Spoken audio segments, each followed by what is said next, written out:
So, Stephen D here on Pure 24/7 Radio, and I am joined by another writer for Pure Media, the magazine. Hello, Andy Brown. Hello, how are you? I am doing well, thank you. And should we start with what is it that you do? What do you get up to? Okay, yeah. I work a full time job in London most of the time. You get to work from home occasionally, which is nice. But yeah, at home life is kind of busy. I guess I've got four daughters, and yeah, that keeps life interesting of various ages.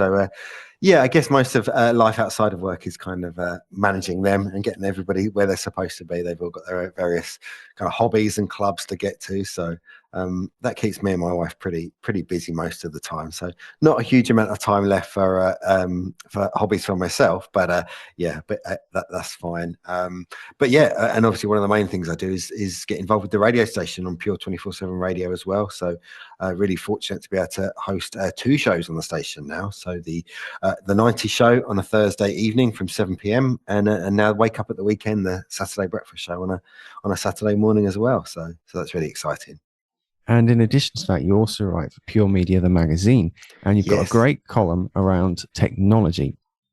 And in November's edition of the magazine, you talk about the needing to upgrade phones. Can you tell us a little bit what inspired you to write this article? Yeah, basically. So yeah, I've got a real interest in technology, and I think that obviously that I guess one of the most important pieces of technology we all or most people own today is a mobile phone, a smartphone. And in recent months, we had kind of brand new releases of smartphones from different brands. Kind of the brand new Google Pixel range has come out, and in the last few weeks, the brand new Apple iPhones come out, and it kind of got me thinking about whether we should or when should we upgrade our phones, because obviously the brands would have you kind of upgrading every single year, but actually year on year the phones, are they kind of really changing that much? Are the features you're getting this year all that different to the features you're getting last year? And the answer is probably no. It's been a while since the mobile phone has really kind of been through a massive change. And it's kind of smaller incremental changes year on year. So do we really need to upgrade every year? I guess most people kind of upgrade every couple of years, but even then, do we need to? My current phone is over 3 years old now, and still does everything I need it to do. So that was kind of the thinking behind the article. Do we need to upgrade? I call it the upgrade dilemma. When is a good time to upgrade, and what might be some of the things we need to think about when we're choosing to upgrade our smartphone? Excellent.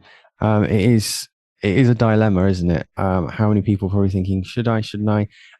And as you say, when it comes down to it, most of the brands are going to say yes, absolutely upgrade, because obviously they want the cash. But Yeah.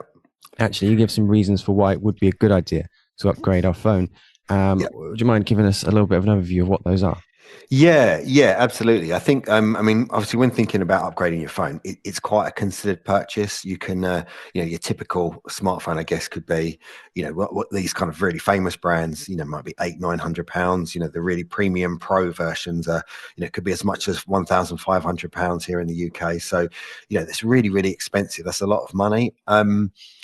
I mean, I guess the amount we use our phones now, if you kind of worked out, that pound cost per minute of usage, actually, it doesn't cost as much as some other technology we might use, but it's still a considered purchase. So, you know, most people, I guess, don't have the money to kind of spend £1,000 a year on a brand new phone. So yeah, I wanted to kind of give a few reasons why I thought we could, or some of the reasons for upgrading. The first, and I guess the most important one is the security update. So a lot of the brands will kind of give you security updates for the software, several years down the line. So that's fine. But when you're getting to maybe 4 or 5 years old, the older operating systems, whether you're on Android or iOS, they start to come out of service and start to be not updating, and that can give kind of security breaches and security gaps. So that's a really important reason to keep your phone as up to date as possible. That doesn't mean you need to upgrade every single year, of course, but when your phone's getting to an age where it's not accepting the latest iOS or the latest Android, then that might be a really good point to say, well, actually, now's the time to upgrade.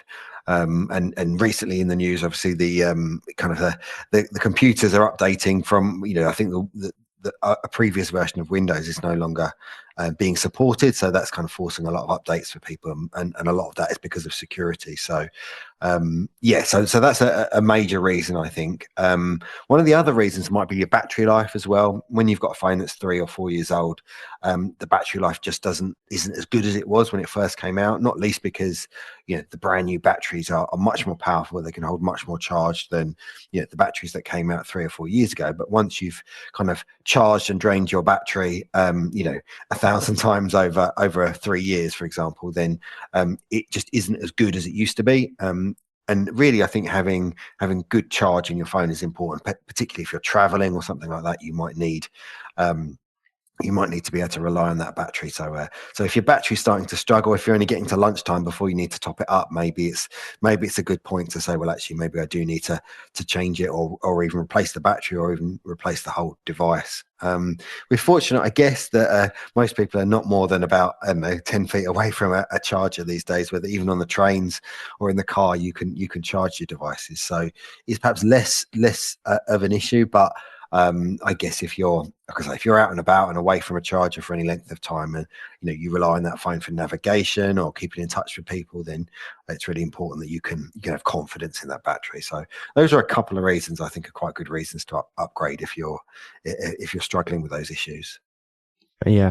Um, and you also gave some more obvious ones, like if it's breaking apart and stuff like that. That seems like a more obvious one. But most importantly, as you said, security has to probably be the most important reason. In addition to that, battery, ultimately, the reason we have a phone is to be able to use it. And if the battery's dead, then you can't use it. So that would be a good reason to upgrade, or to Yeah. consider upgrading. But yeah, and I really like how you conclude, what we have in our pocket, our phones, is so important to us. But that we don't want to break our pocket, getting that better thing that's in our pocket. You word it better than I did, but it's brilliant. Yeah, no, absolutely. It's protecting something. I can't remember exact words, but protecting what's in your pocket as well as your pocket itself, because like I say, most people are not in a position where they can spend, £1,000 a year on a phone. If you are in that position, brilliant. And you want to spend your money on those devices, then go for it. But I think for your typical user, probably, I guess on average, people upgrade their phones every 2 or 3 years. But I certainly know people who have had the same phone for 4 or 5 years or more, and they still work. But as you say, if the phones are damaged, or the screen's cracking, or perhaps the not just the battery, but the charging ports and things like that are starting to fail, then yeah, obviously those are obvious reasons to think, well, maybe it's time to make the switch.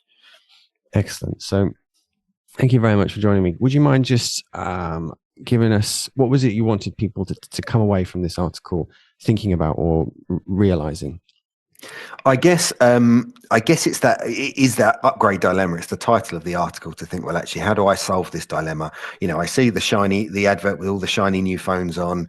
I'd really like the new device. I can't really afford it, but is my device really good enough anymore? And it's kind of balancing all of those different things. So I guess the main thrust of the article is to think, well, do I really need to spend that money now? Is my phone good enough for what I need it for? Are there good reasons why actually it isn't good enough anymore and I need to change? So I suppose it's just a bit of a thought-provoking article to say, well, do I need to buy the latest and greatest, or can I make do with what I've got? And I think sometimes you get the new phone and you download it, and they're really good at kind of transitioning from the old device to the new device, and sometimes you get the new device and you think, well, actually it's basically the same as what I had yesterday. So it can be a bit disappointing as well, especially with such a big price tag. So yeah, to get people thinking, really, should I upgrade? Is now the time? And do I really need the latest and greatest? Excellent. Thank you so much for joining us, Andy Brown. It's been a pleasure to speak to you. Thank you. Thanks for having me.